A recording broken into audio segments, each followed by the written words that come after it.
Bonsoir, mesdames, messieurs, bonsoir, chers étudiants. Bienvenue à mon séminaire sur les systèmes d'alerte et les catastrophes naturelles. Le cours de séminaire se fera en 2 séances. On va parcourir tout ce qui est catastrophe naturelle à l'échelle globale. Après, on va passer à l'échelle de l'Afrique, notre continent, pour voir quelles sont les catastrophes naturelles auxquelles nous faisons face à l'échiquier continental. Ensuite, on va aborder les systèmes d'alerte, comment mettre en place un système d'alerte, qu'est-ce qu'un système d'alerte demande comme ressources, comme information.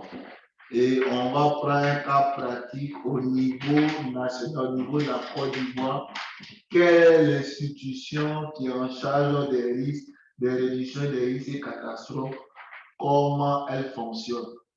On verra aussi au travers des vidéos comment se font la prédiction par l'utilisation des données d'observation de la Terre, vu qu'on est au CURA et que notre outil de base, c'est la géomatique et l'utilisation des données d'observation de la Terre. Le décor ainsi planté, je vous propose maintenant mon plan de cours.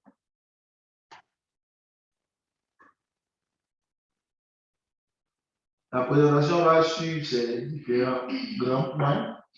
On va d'abord commencer par le rappel des notions liées au changement climatique et catastrophes naturelles.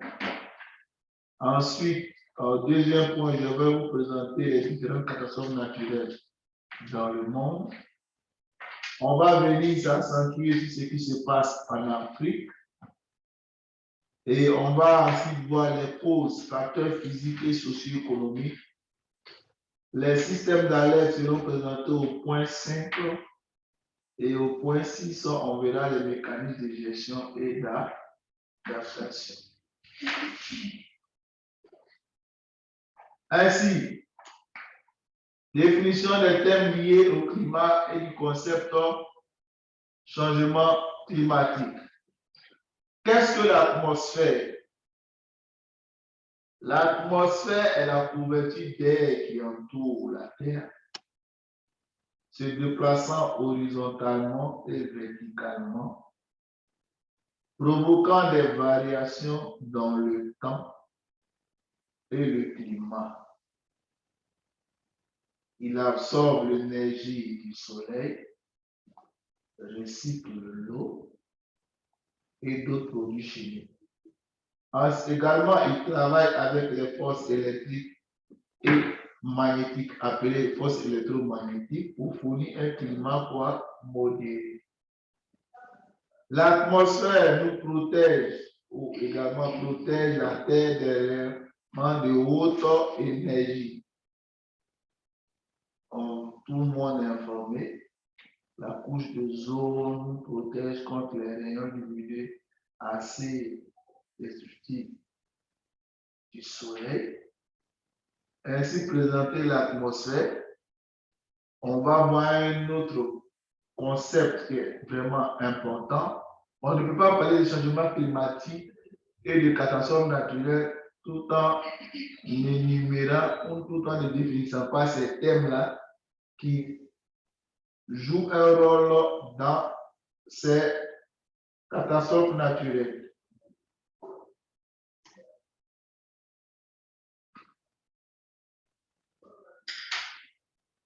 La météorologie.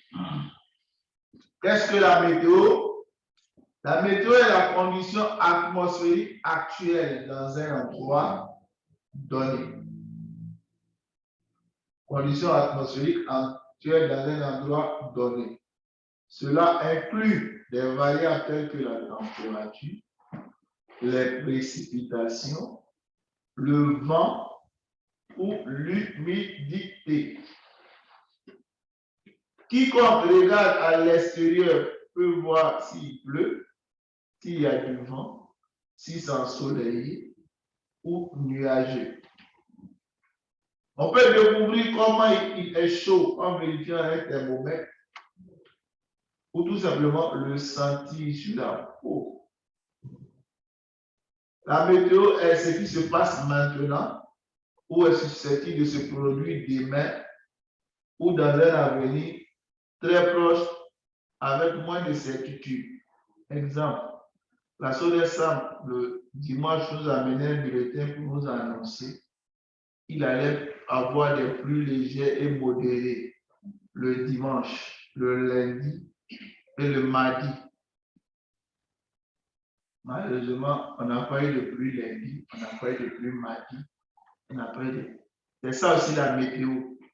On a bien précisé, susceptible de se produire. C'est des prédictions. D'accord? Ce n'est pas l'absolu. Après l'atmosphère,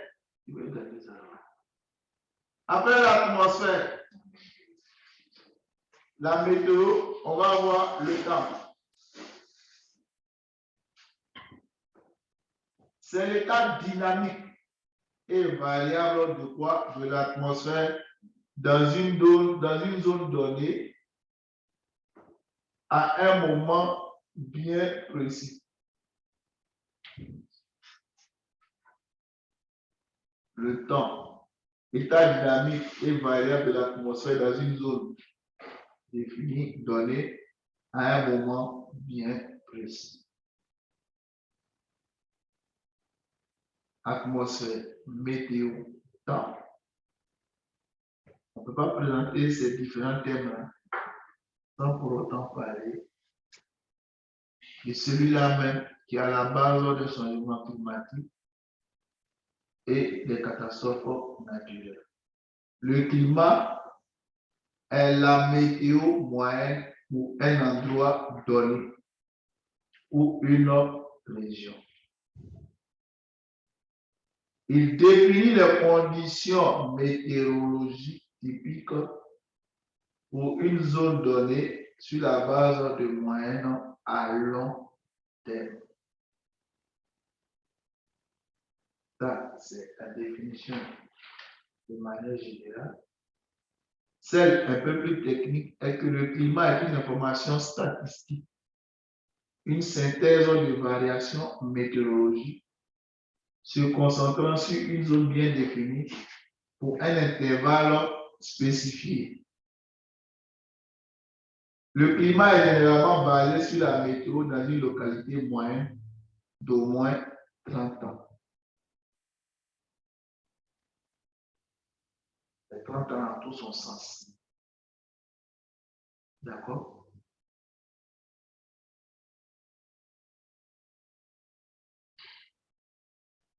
Toujours dans la définition des termes liés au climat et au concept de changement climatique. Concernant le climat, nous disons que c'est l'état à long terme de l'atmosphère. Synthèse du temps sur une période statistiquement significative. 30 ans selon l'Organisation mondiale de la météorologie, l'OMS. Donc, vous parlez de climat sur une zone, c'est à partir d'une étude statistique significative d'au moins 30 ans. D'accord? On a vu l'atmosphère, on a vu la météo, on a vu le temps et on a abordé les climats. C'est ces trois facteurs-là qui vont se mettre ensemble pour créer ce que c'est le changement climatique et aussi jouer un rôle parce que les catastrophes naturelles sont c'est des effets du changement climatique, c'est des conséquences qui découlent du changement climatique.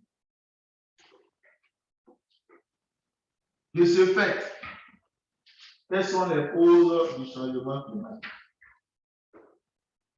Pour vous mettre plus à l'aise, les changements climatiques ne datent pas d'hier. Les modifications de notre climat sont en effet aussi anciennes que la planète Terre. Les grandes tendances de la température planétaire au cours des temps géologiques montrent que le climat a été généralement plutôt chaud, hormis au cours des 5 ères glaciaires. Donc, le changement climatique, là, ça ne date pas d'aujourd'hui. Il ne faut pas me suivre, il faut écrire un message.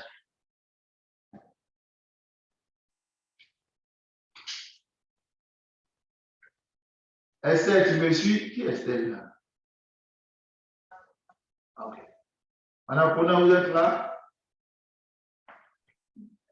Je suis là. D'accord.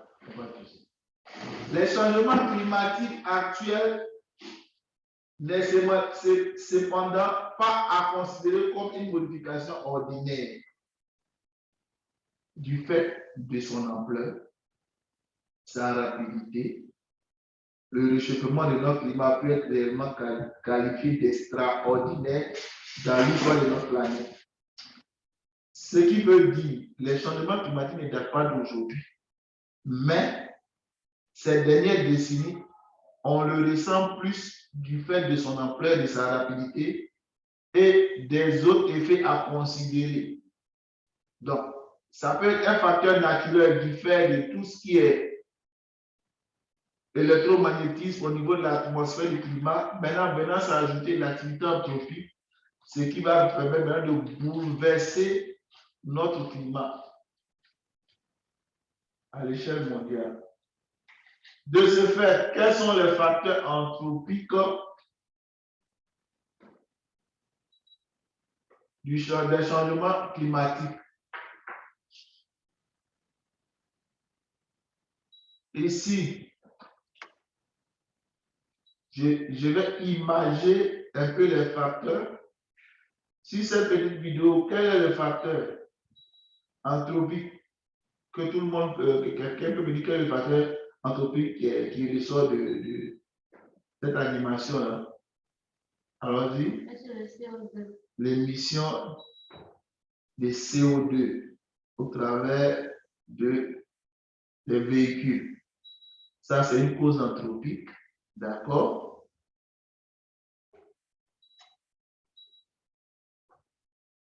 On a quoi? On a également l'industrialisation. Vous pouvez le voir.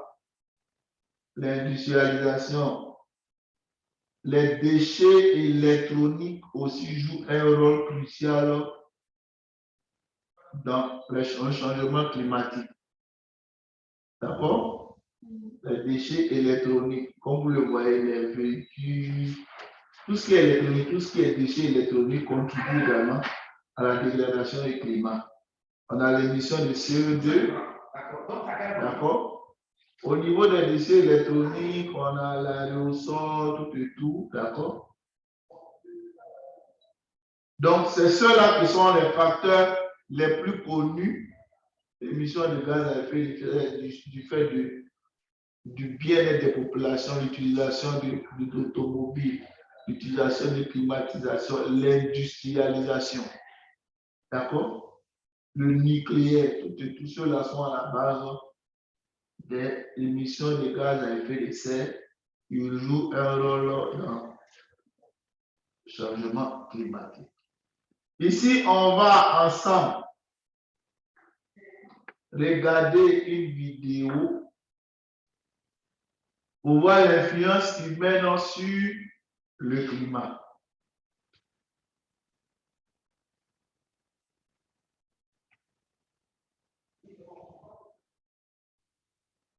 Suivez bien, parce que vous allez le traduire comme exposé.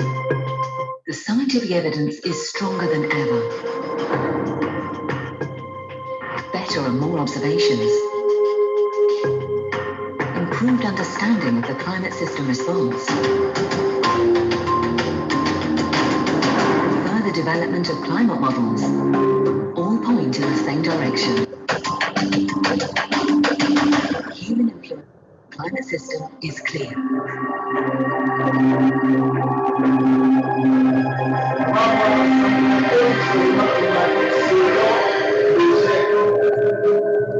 En 2013, Il y a un dernier rapport de ce qui en novembre passé cette année. On va devoir prendre par exemple pour voir s'il y a eu des mises à jour ou pas. IPCC 第56Donc, c'est 个 le 第 groupe 5 道 d'experts 主要做的是气候变化的科 qui 学。 va venir parler de tout ce qui est changement 对 climatique. 这个过去6年以来气候系统各个科学的分支，所以呢，在气候系统的实际观测中证实，气候系统正在变暖。 We have looked at all the evidences that tell us how the climate has changed in the past and presently, took that evidence to ask ourselves how we understand the climate system, what the causes of these changes are, and then take that knowledge and climate model simulation to ask ourselves what possible futures are there.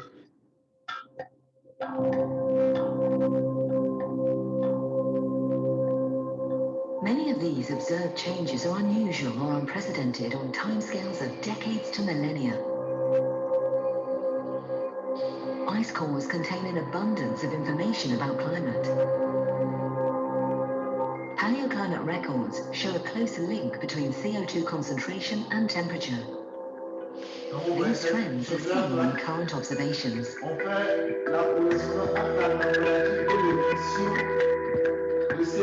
Each of the last 3 decades has been warmer than all preceding decades since 1850, and the first decade of the 21st century has been the warmest. Well, I think in AR5 we've done a much better job of expressing exactly how much different contributions, particular greenhouse gases, have contributed to global warming in the past and how they will contribute in the future. We're able to demonstrate that the CO2 concentration in the atmosphere has increased by 40% since pre-industrial times, mostly as a result of human activities, and that the levels of carbon dioxide in the atmosphere are higher than they've been for the last 800,000 years in Earth history. The effects of global warming are most evident in some of the coldest places on the planet. Ice sheets and glaciers worldwide are losing mass, permafrost is thawing, and the snow and sea ice cover in the Arctic is decreasing.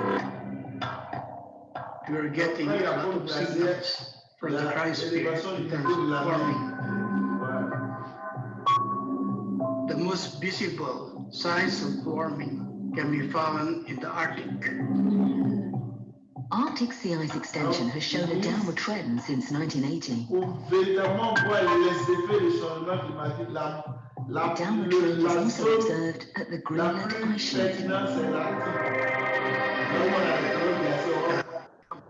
Mass that's lost in Greenland is about 6 times as much as what was observed 10 years ago. The observed changes in the cryosphere have serious implications. With less snow and ice, more of the sun's energy is absorbed by the ocean and land surface.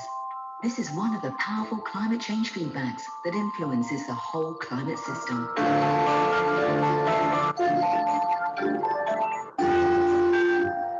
Based on multiple lines of independent evidence, it's now virtually certain that the ocean is warming.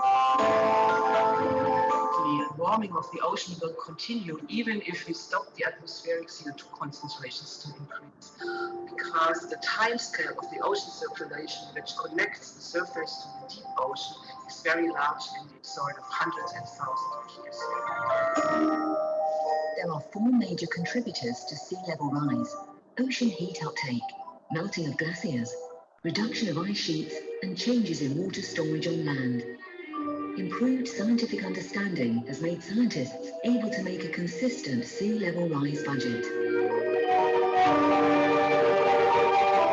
Over the 20th century as a whole, the dominant contributions are ocean thermal expansion and the contribution from the loss of mass from glaciers. Sea level has risen by about 19 centimetres by 1900 to 2010, and it's continuing to rise. We will have to adapt to sea level rise. Our understanding of the climate system relies on combining observations and studies from many different scientific disciplines. With the help of supercomputers, this knowledge can provide climate projections for the future.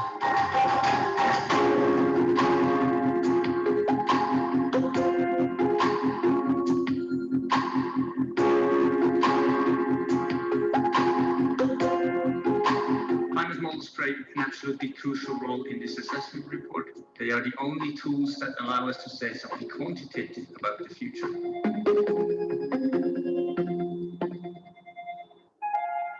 Historically, climate prediction has started with predicting weather, the atmosphere, then we included the ocean, and now we're at the point where we include every component in the Earth system, including the carbon cycle and the chemistry. So that allows us to have a really comprehensive view of all the relevant processes for future climate change.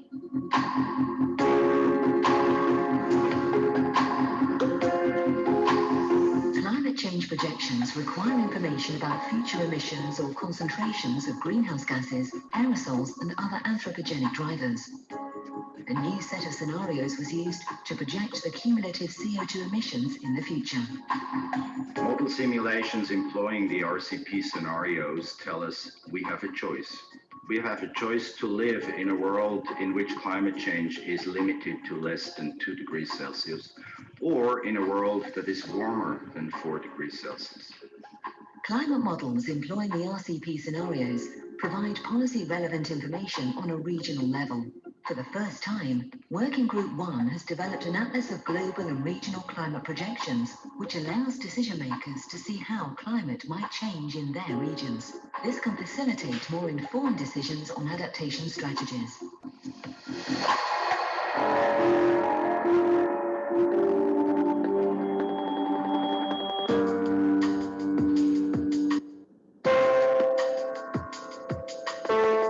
We have 3 key messages. A warming in the climate system is unequivocal. That is based on the observations and the multiple lines of independent evidence. The second message is human influence on the climate system is clear. This is resulting from the combination of model simulations with the observed climate change. The third message is that continued greenhouse gas emissions cause further climate change and constitute a multi-century commitment in the future.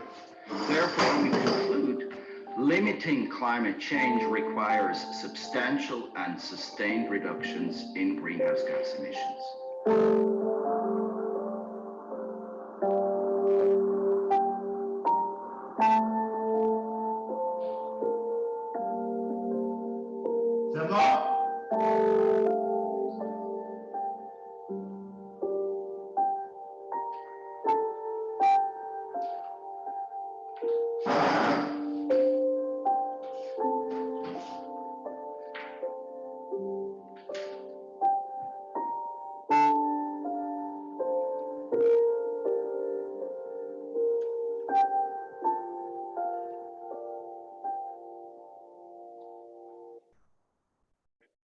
Donc ça met en relief le rapport du GIEC qui atteste réellement que le changement climatique est un phénomène réel, puisqu'il y a eu beaucoup de débats.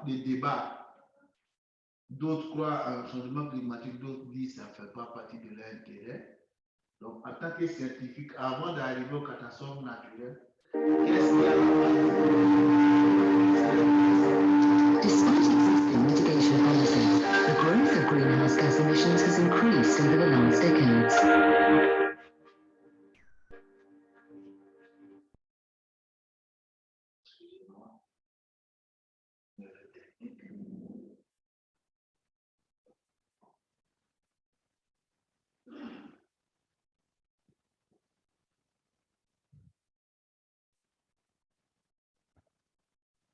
Donc, on continue le cours. Après avoir vu l'existence des changements climatiques, on va voir maintenant la définition des concepts qui rentrent dans le cadre de catastrophes naturelles. Notamment, parmi ces concepts, on va voir ce que c'est que l'aléa, la vulnérabilité et la résilience, la capacité. C'est des thèmes, des concepts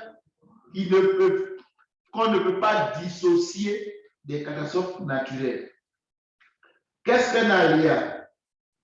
L'aléa est tout d'abord un phénomène naturel ou humain potentiellement dommageable en termes de perte en vies humaines, matérielles, santé, susceptible d'interrompre des activités ou de détruire l'environnement et les biens. Selon Fitsouk 2011, phénomène naturel humain potentiellement dommageable en termes de perte en vies humaines, matérielles, santé, susceptible d'interrompre. Il y a plusieurs définitions de l'aléa en fonction de la discipline. Il y a plusieurs définitions. Une autre définition de l'aléa est que c'est un processus naturel des phénomènes qui peuvent causer des pertes de vie, blessures ou autres impacts sur la santé, des dommages de propriété, des pertes de moyens de subsistance et services, dysfonctionnements sociaux ou économiques et ou dégâts environnementaux. Ça, c'est selon les Nations Unies. United Nations Disaster Reduction Risk, la plateforme de réduction des risques et catastrophes des Nations Unies, le département. Ce qu'il faut comprendre, l'aléa est un phénomène naturel non maîtrisable par l'homme qui peut causer des destructions. D'accord?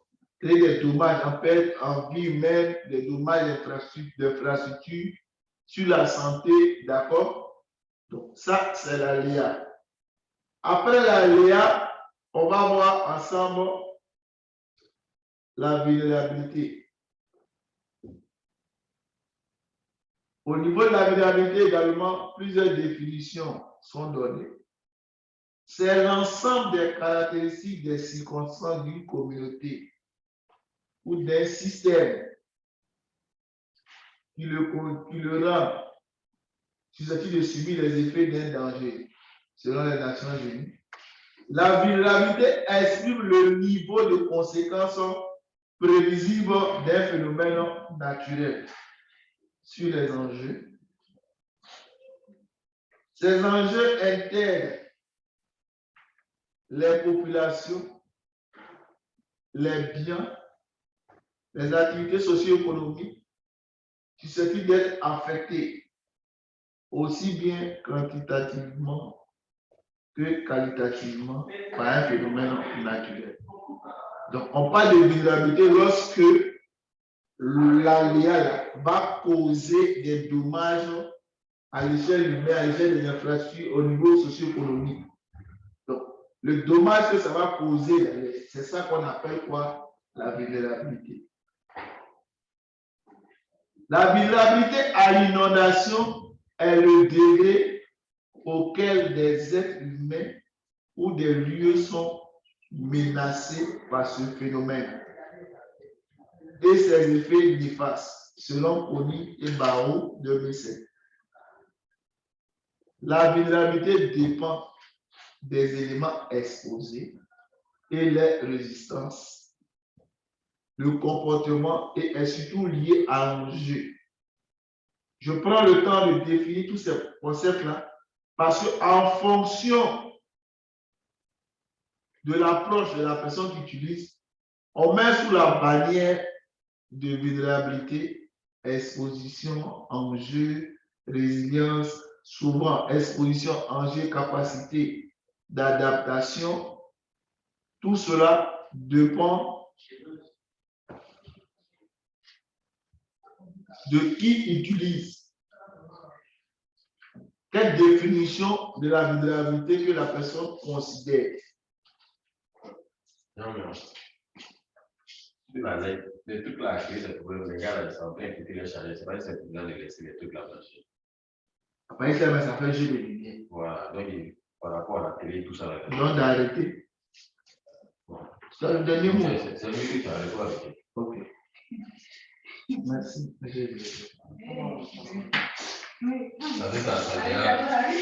fait un petit message de gars.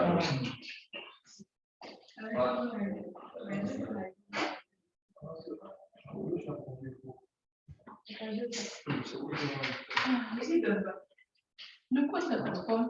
C'est vrai qu'à dire. Ah, il a tout enlevé aussi parce qu'il n'a rien trouvé. Attends, que le bruit.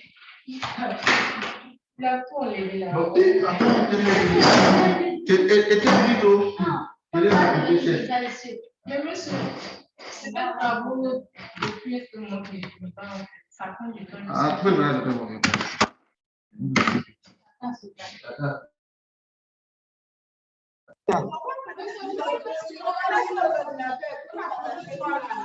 Non, j'arrête, il y a fini le cours. Ordinateur, vous faites votre ordinateur. J'arrête, le cours est considéré comme fait. La prochaine fois. Monsieur Cosé